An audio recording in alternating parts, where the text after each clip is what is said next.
This is Akashvani. In the weekly program Current Affairs, now we bring you a discussion on Comprehensive Economic and Trade Agreement between India and United Kingdom. The participants are Dr. Ajay Sahai, Director General and CEO, Federation of Indian Export Organizations, and Sharad Kohli, Economic Analyst. The moderator is Shishir Sinha, Senior Journalist. Namaskar. Welcome to Akashvani. India and United Kingdom have signed Free Trade Pact, better known as Comprehensive Economic and Trade Agreement or CETA. It aims to double the bilateral trade by 2030 to $112 billion. With 26 chapters finalized, it is expected to unblock pound sterling 28 billion in additional trade, drive a pound sterling 3.3 billion uplift to UK GDP, and support up to 1 million jobs across both economies. Prime Minister Narendra Modi hailed this agreement and called it historic. हमारे संबंधों में एक ऐतिहासिक दिवस है। मुझे प्रसन्नता है कि कई वर्षों की मेहनत के बाद दोनों देशों के बीच comprehensive economic and trade agreement संपन्न हुआ है। To discuss about this agreement, we have with us Mr. Ajay Sahai. He is a Director General and CEO, FEO, and we have with us in studio Mr. Sharad Kohli, Economic Analyst. Welcome, gentlemen. Thank you so much. Thank you. Mr. Sahai, let me start with you. What are the three significant outcomes from CETA for UK? The most significant outcome is that this agreement is providing India greater market access, not only confined to the goods, but also to the services. And when I'm looking into India's trade with UK, is dominated by the services. In the goods sectors also, the emphasis on the labor-intensive sector, which in turn will benefit Indian MSMEs. So whether we are talking about apparel, textiles, footwear, gems and jewelry, furniture, toys, sports goods, or the sunrise sectors like pharma, chemical, auto component, machinery or engineering goods, both tends to gain a lot from this agreement. And secondly, when I'm looking into the services, it will provide a great push to services export, not only the IT and IT-enabled services, but financial services, professional purposes like architecture, engineer, and educational services. The short-term visa will provide greater mobility to Indian professionals, including yoga teachers, chefs, musicians, and other contractor service provider. I'm also looking into the UK trade deal as a template for India-EU trade deal, except with some exception in agriculture and dairy sector, because here we have not considered anything, and nor UK is very firm in these sectors. Okay. Besides that, I think this agreement will provide a further fillip to India to negotiate with EU very quickly. It will also send a very positive signal to the entire world that India is looking outwardly, and India is now open for free trade agreement, and that is required in the country, not only just to push the trade, but also to seek investment, because global companies are coming to India, not only to just look into the Indian market, but also use India as a hub for their global exports. Okay. Commerce Minister Piyush Goyal has said, India-UK FTA will spur investment on both sides. Let us listen what he has to say. This will spur investments on both sides because given the certainty and stability that a free trade agreement provides, it is quite obvious that manufacturers, MSMEs, our food processing industry, textile industry, all of them can now look for long-term contracts and long-term business potential. Now, Mr. Kohli, what is your take on outcomes? Well, I feel, Shishir, that over the last 3.5 decades, I have witnessed a lot of FTAs being signed by India across the world. When you call a free trade agreement as free, a lot of people think that probably the import and export is going to become totally free, which is obviously not the case. But if there was one of those agreements who came closest to being free, I think it was this one. So this is a landmark deal. It took 4 prime ministers of United Kingdom to finalize this deal. It was hanging in balance for a number of years. And finally, I'm so glad. And I think a common man in India, for him, or her, it may not have any direct relevance. But as a country, as an economy, I think it carries a lot of relevance. And the benefit of this kind of deal is going to reach the common man also. And I would, with your permission, I would like to cite an example here. Please. There is a place in South India, it's called Tirupur, which is known for textiles. And ever since, this whole US thing started, the tariff war, which is going on, the reciprocal tariffs declared by the Trump administration, a lot of factories in Tirupur. In fact, I got a chance to visit one of those factories a couple of weeks ago. And I met some of the manufacturers. They said there's so much of uncertainty. They had to clear their shipments in the month of March, April, before these tariffs came into effect, when the 90 days deadline was given. So a lot of these ladies who were involved in the manufacturing process, they had to sit back home. In fact, the manufacturer had to say, because they were exclusively dealing with US. So the ladies had to sit back home, that now there is no work because our garments have become more expensive in the US. And I think with 1 million jobs being anticipated in Indian economy after this deal culminates on the ground. At this point, Shishir, I would like to mention that a lot of people do not know that this deal needs ratification from the British Parliament. Exactly. Which can take a few months. Sometimes it can take longer because it becomes a political issue. And, there are groups in the UK who are anti-India. So they try and block this kind of a deal. But the true prime ministers, I think the political and the diplomatic establishment have done their task. The ground is set. It is just a matter of, I feel it's a formality, although it may take longer. So these ladies now getting back to jobs when the deal becomes effective. That is my first take. As far as Indian consumers are concerned, I think a lot of consumers, we have lovers in these metro cities who love British products. And when I mention ladies, I would also like to mention another strata of ladies. I met a lady yesterday who was fond of Molton Brown, who was fond of NARS, who was fond of Charlotte Tilbury cosmetic brands, and they used to find it very expensive. And now after this deal culminates, these products are going to become cheaper. But more than that, as we all know, 90% of the products coming from the UK to India will now go on concession, on an average down from 15% to 3%. But 99% of Indian products landing in the UK, I think, will become cheaper, and we should duty-free. But people who understand duty-free, as I said, it's not that tomorrow duty-free shops will be set and you can start to go. And as I said, this will take time to culminate on ground, but a ground has been set, a platform has been set. And in fact, that's a very valid point, because everybody is thinking that now the deal has been signed, it's going to be... So from tomorrow. From tomorrow. That's not going to happen. It will take time because it needs ratification from both the side. I mean, of course, the first level of protocol is done. Yes. Now the next level of protocol has to be done.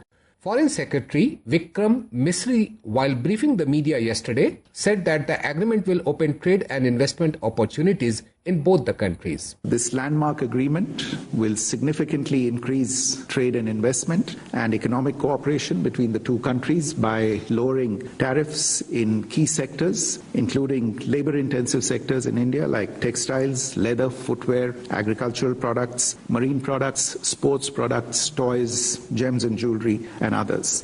Apart from trade and investment, it would also strengthen innovation and technology collaboration.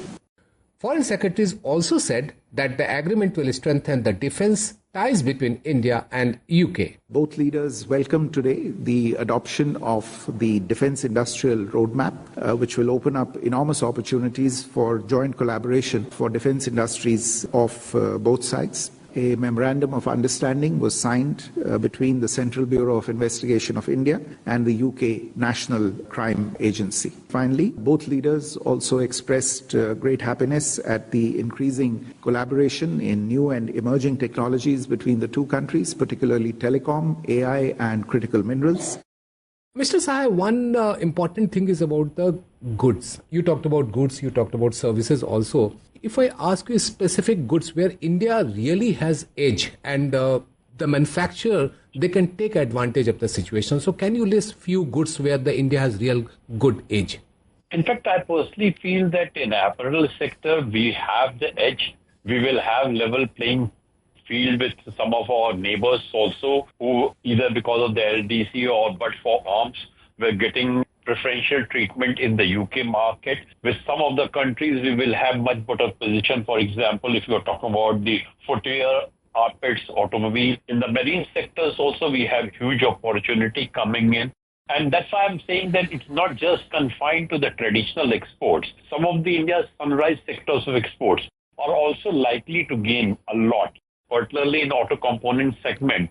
We are quite bullish about the market.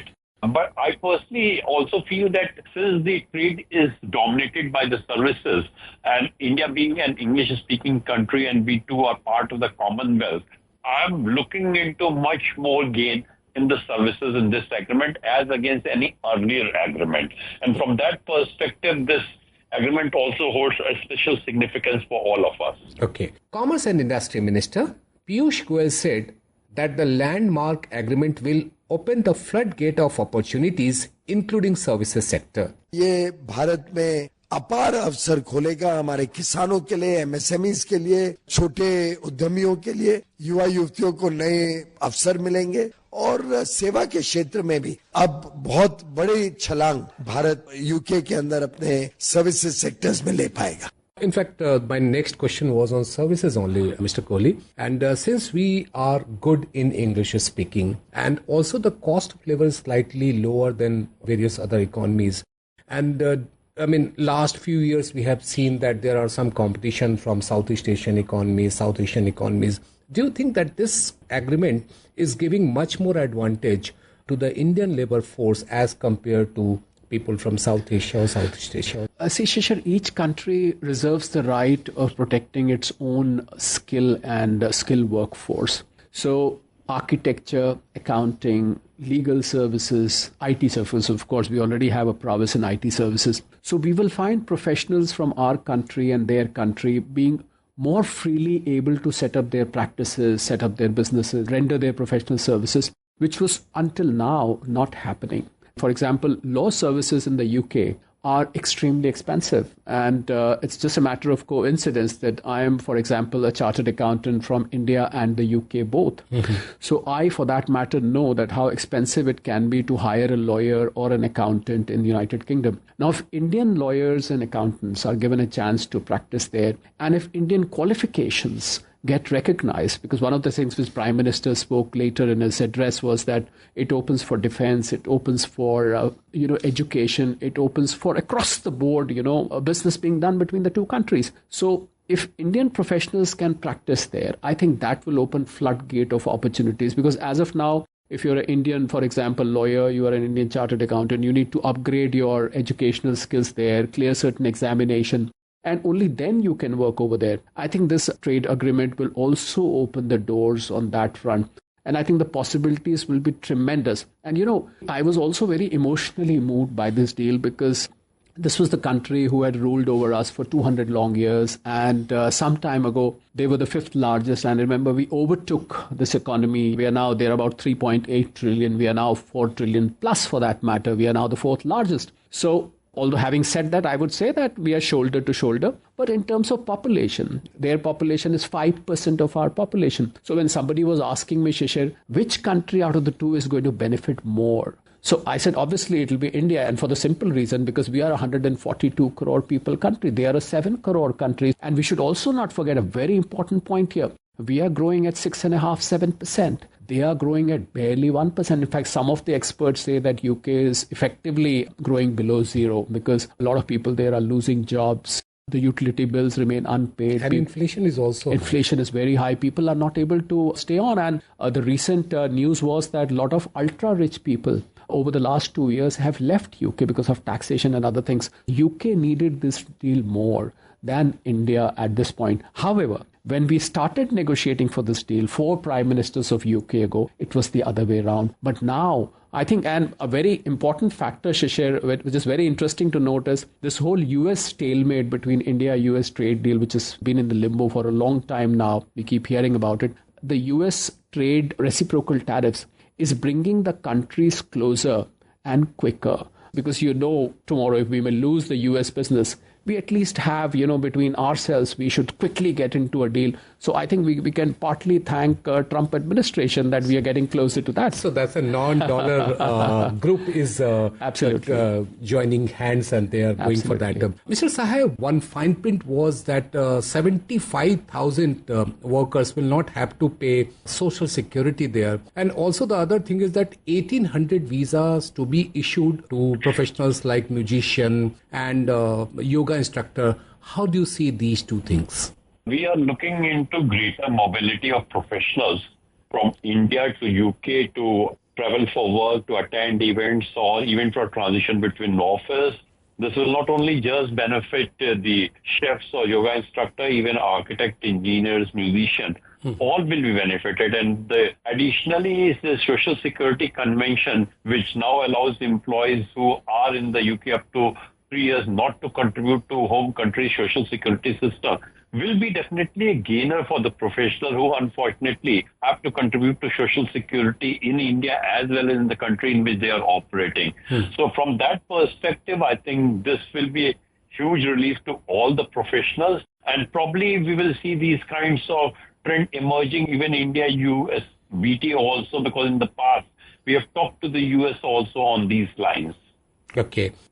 Let us now listen to Abhijit Chakrabarti, who is a prominent cultural ambassador for Indian arts in Scotland on this FTA. It is not just a business deal, it is actually a cultural bridge. This agreement actually opens doors for artists, the filmmakers, musicians to collaborate between these two great nations. It will create a cultural bond between these two great nations. Hats off and grateful to our Honorable Prime Minister Narendra Modi ji, whom actually I was fortunate enough to meet him personally a few years ago here in Scotland, to work relentlessly in this area, along with great support from our UK government under the Prime Minister Circuit. Starmer. On India-UK Free Trade Agreement, founder and CEO of Marcom Capital Group, Raj Prabhu says, it looks like a win-win situation. I don't know all the details yet.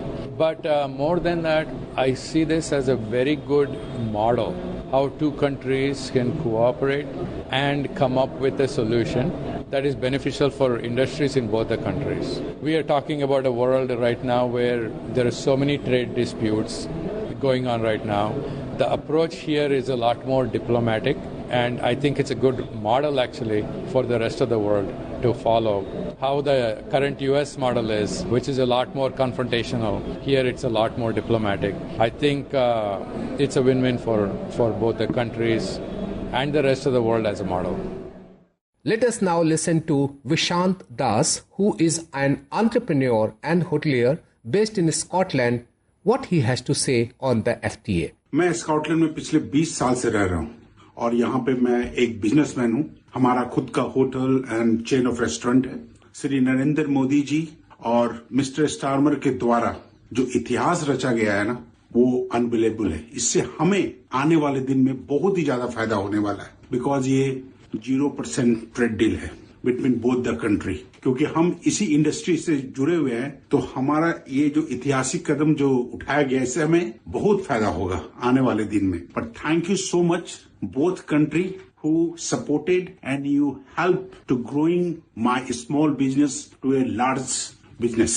R.S. Kamar, who is CMD of Allengers Medicals and Chairman of Export Promotion Council for Medical Devices, has termed the India-UK FTA a landmark moment for Indian industries. India-UK Free Trade Agreement is a landmark moment for Indian industry.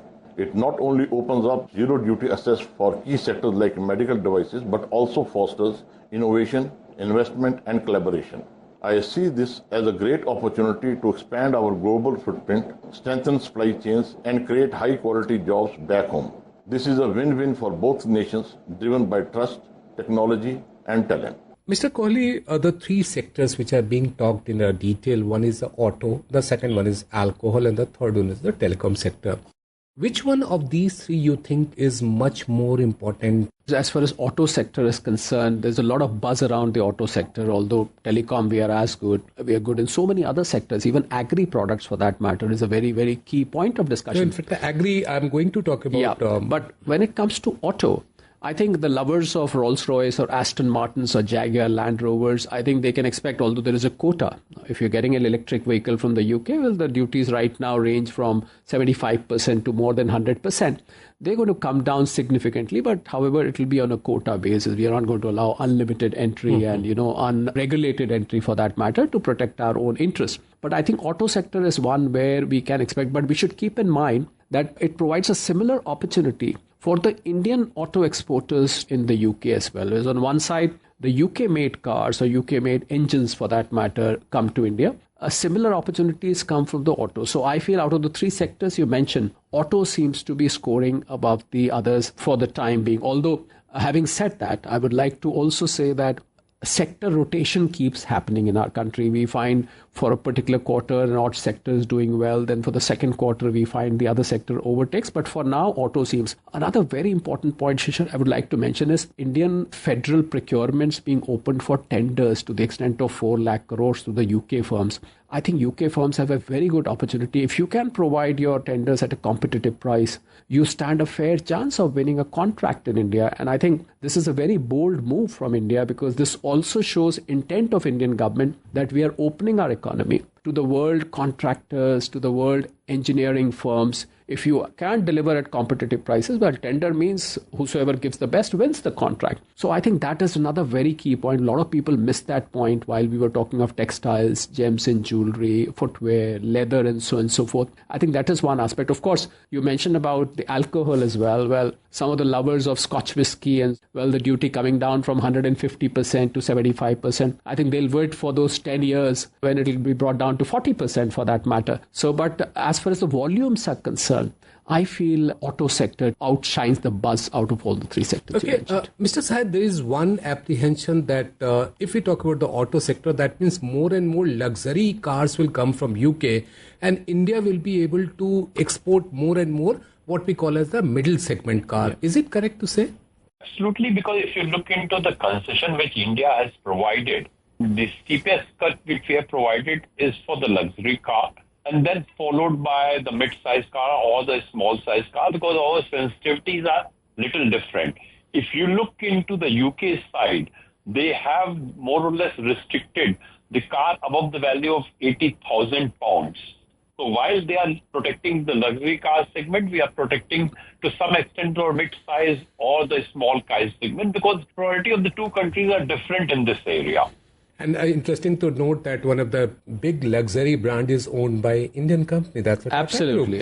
So it's a kind of win-win situation, because you are also exporting and you are importing from the same group. Absolutely. Okay. Mr. Kohli, let me talk about the agriculture sector, farm sector, agriculture and the allied sector, because it's a very sensitive sector. So what kind of takeaway for the agriculture sector from this team? The biggest issue we speak in agriculture sector, the difference between our agriculture and the Western countries, is that forward integration, as we call it in management. Suppose you grow potatoes and there is a chips factory which is set up nearer to the farm. So we call that as processed food.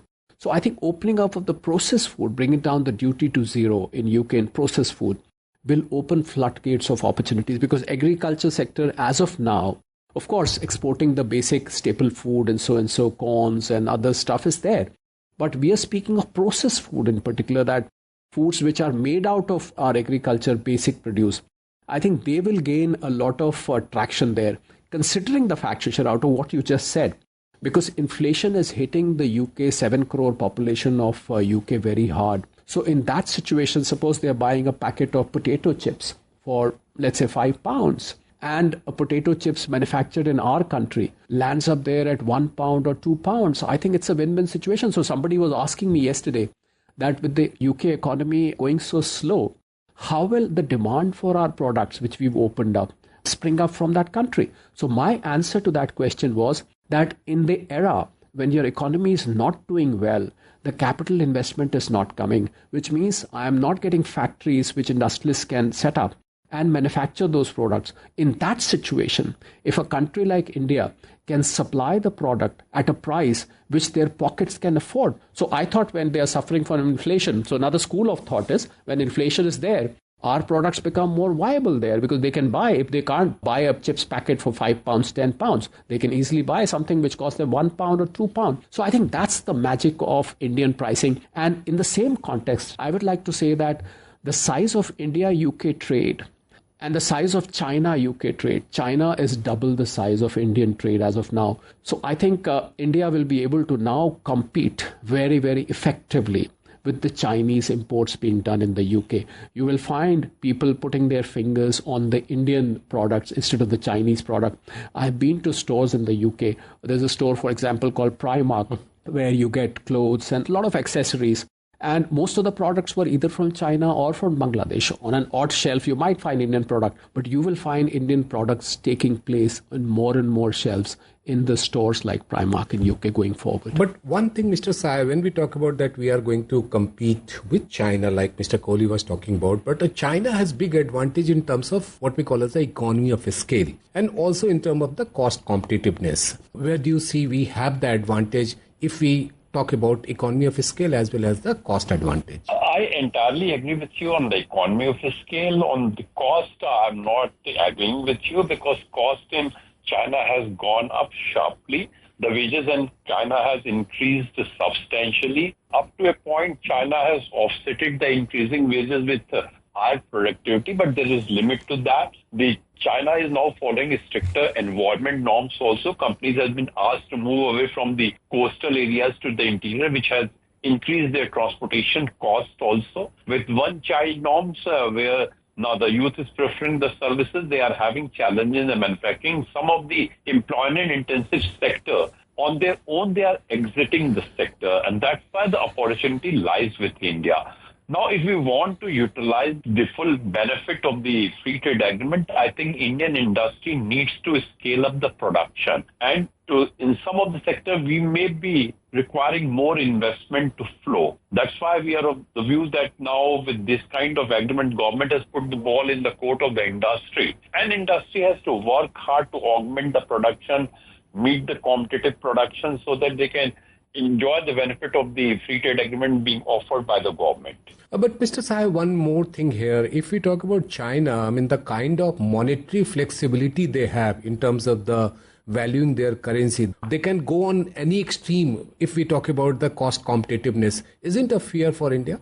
I don't think, because the Chinese system is quite opaque system. That's why I'm saying that China is not a good example, because it's better to compare with market economies. And I entirely agree with you, though in the competition we have to factor China, but we need not to follow China in number of areas. If you look into the currency with recent depreciation happening, rupee is also providing a lot of comfort to the exporter, and rupee above 85 is a fairly good value of rupee to make our exports competitive. If you look into the real effective exchange rate of rupee, which used to be 108 roughly 6-7 months back, has come down to as low as 101. That means rupee is just overvalued by certain fractions. Okay. Mr. Kohli, now the big issue is about India-US trade deal. Going by the negotiation we have seen between India and UK, what kind of deal we are going to have with India and UK? Can we see something what we are seeing here? Well, I think this deal has set a precedent, I would say. And if I was US, hypothetically speaking, I would have learned at how deals are done. I'm saying it in a very positive way. I don't mean to sound critical to the US administration, because the way things have been, India has very categorically drawn red line in agri and dairy. See, half of our workforce comes from agriculture. 60 to 70% of our population directly or indirectly depends on agriculture. We cannot allow genetically modified crops here of maize and other stuff. We cannot allow meat-based fodder for our cattle. So there are sentimental issues, there are structural issues, there are financial and economic issues. So I think that red line, any country, and the difference between I've seen in this government is that we know what we have to say. We are not standing before you with folded hands like the deal with the UK happened. It happened, they appreciated that agri and all that as well within our right to restrain you. I think US will have to respect on similar terms, which is why I said that this will be a precedent for US. This will also be a precedent for the forthcoming EU deal. Yeah, in fact, that's the question which I am going to ask from Mr. Sahai. Mr. Sahai, what's the signal for India-EU deal? I think definitely it should facilitate India-EU deal. UK was part of the EU and UK continued to have a customs union with EU till 2021. UK, we were getting similar concession in EU also. That's why I'm saying that this can be used as a template. Though, of course, when it comes to agriculture and dairy products, probably EU will be more demanding than the UK. Mr. Sahai, Mr. Kohli, thank you very much for talking to us. My pleasure. Thank you. Thank you. You were listening to a discussion on comprehensive economic and trade agreement between India and United Kingdom. The participants were Dr. Ajay Sahai, Director General and CEO, Federation of Indian Export Organizations, and Sharad Kohli, Economic Analyst. The moderator was Shishir Sinha, Senior Journalist. This program was produced and presented by the News Services Division of Akashvani.